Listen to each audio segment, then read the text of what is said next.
بسم اللہ الرحمن الرحیم۔ حضرت امام ربیہ رحمۃ اللہ علیہ کے والد عبد الرحمن فروغ کو بنو امیہ کے عہد میں خراسان کی طرف ایک مہم میں جانا پڑا۔ اس وقت ربیہ شکم مادر میں تھے۔ فروغ نے چلتے وقت اپنی بیوی کے پاس 27,000 دینار گھر کے اخراجات کے لیے چھوڑ دیے۔ خراسان پہنچ کر کچھ ایسے اتفاقات پیش آئے کہ فروغ پورے 27 برس تک مدینہ واپس نہ آ سکے۔ ربیہ کی والدہ نہایت روشن خیال اور عقل مند تھیں۔ ربیہ سنے شعور کو پہنچے تو انہوں نے ان کی تعلیم کے اعلیٰ سے اعلیٰ انتظامات کیے اور اس سلسلہ میں جتنا روپیہ ان کے پاس تھا سب خرچ کر ڈالا۔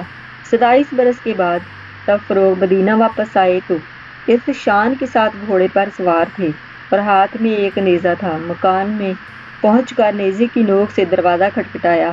دستک سن کر ربیہ دروازے پر آئے۔ باپ بیٹے آمنے سامنے تھے لیکن ایک دوسرے سے بالکل ناآشنا۔ ربیہ نے فروغ کو اجنبی سمجھ کر کہا، اے اللہ کے دشمن، تو میرے مکان پر حملہ کرتا ہے؟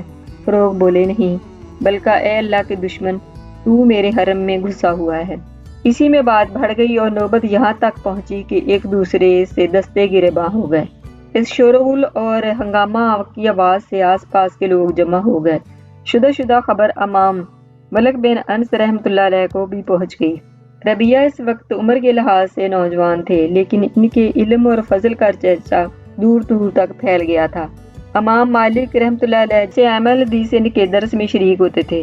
امام مالک رحمۃ اللہ علیہ تعالیٰ اور ان کے بعض دوسرے مشائخ وقت اس کے لیے یہاں آئے تھے کہ اپنے استاد حضرت ربیہ کی امداد کریں۔ امام مالک رحمۃ اللہ علیہ جس وقت یہاں پہنچے تو ربیہ اس وقت فروغ سے کہہ رہے تھے، خدا کی قسم، میں تم کو بادشاہ کے پاس لے جائے بغیر نہیں مانوں گا۔ اس وقت فروغ کہتے، اور میں تم کو کس طرح بادشاہ کے سامنے پیش کرنے سے باز رہ سکتا ہوں جبکہ تم یہاں میری بیوی کے پاس ہو؟ لوگ درمیان میں بیچ بچاؤ کرا رہے تھے۔ شور و غش اور برابر بڑھتا رہا یہاں تک کہ لوگوں نے امام عالی حضرت مالک بن انس کو آتے ہوئے دیکھا تو سب چپ ہو گئے۔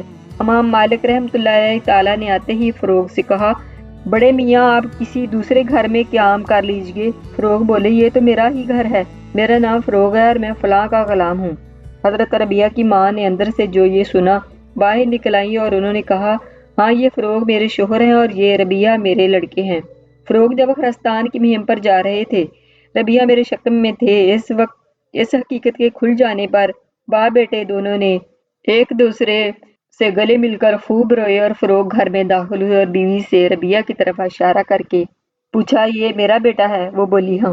تھوڑی دیر بعد فروغ نے بیوی سے اس روپیہ کے متعلق دریافت کیا جو وہ خراسان جاتے ہوئے ان کو دے گئے تھے اور کہا کہ لو، میرے ساتھ یہ 4,000 دینار ہیں۔ یہاں یہ سب روپیہ حضرت ربیہ رحمۃ اللہ علیہ تعالیٰ کی تعلیم پر خرچ ہو چکا تھا۔ بیوی بولی کہ میں نے وہ مال دفن کر دیا ہے، چند روز میں نکال دوں گی، ابھی ایسی جلدی بھی کیا ہے۔ معمول کے مطابق حضرت ربیہ رحمۃ اللہ تعالیٰ وقت پر مسجد میں تشریف لے گئے اور درس شروع کر دیا۔ حضرت امام مالک، حسن بن زید، ابی ابن ابی طالب اور دوسرے یان مدینہ شریک تھے۔ والدہ ربیہ نے درس کا وقت پہچان کر فروغ سے کہا کہ جاؤ نماز مسجد نبوی میں پڑھنا۔ اب فروغ یہاں آئے، نماز پڑھی، پھر انہوں نے دیکھا کہ درس حدیث کا ایک زبردست حلقہ قائم ہے۔ ان کو سننے کا شوق ہوا، حلقہ قریب چلے آئے۔ لوگوں نے ان کو دیکھ کر راستہ دینا شروع کر دیا۔ حضرت ربیہ رحمۃ اللہ تعالیٰ نے درس میں خلل پڑنے کے خیال سے سر جھکا لیا اور ایسے ہو گئے کہ گویا انہوں نے دیکھا ہی نہیں۔ فروغ اسی حالت میں ان کو شناخت نہ کر سکے۔ لوگوں سے پوچھا، یہ کون ہے؟ لوگوں نے ان کو جواب دیا، ربیہ بن ابی عبد الرحمن۔ ابو عبد الرحمن فروغ فرط مسرت سے بے تاب ہو گئے اور کہنے لگے، اللہ تعالیٰ نے میرے بیٹے کا مرتبہ بلند کیا ہے۔ گھر واپس آئے تو بیوی سے بولے، میں نے آج تمہارے بیٹے کو ایسی شان میں دیکھا ہے کہ کسی صاحب علم و فقہ کو نہیں دیکھا۔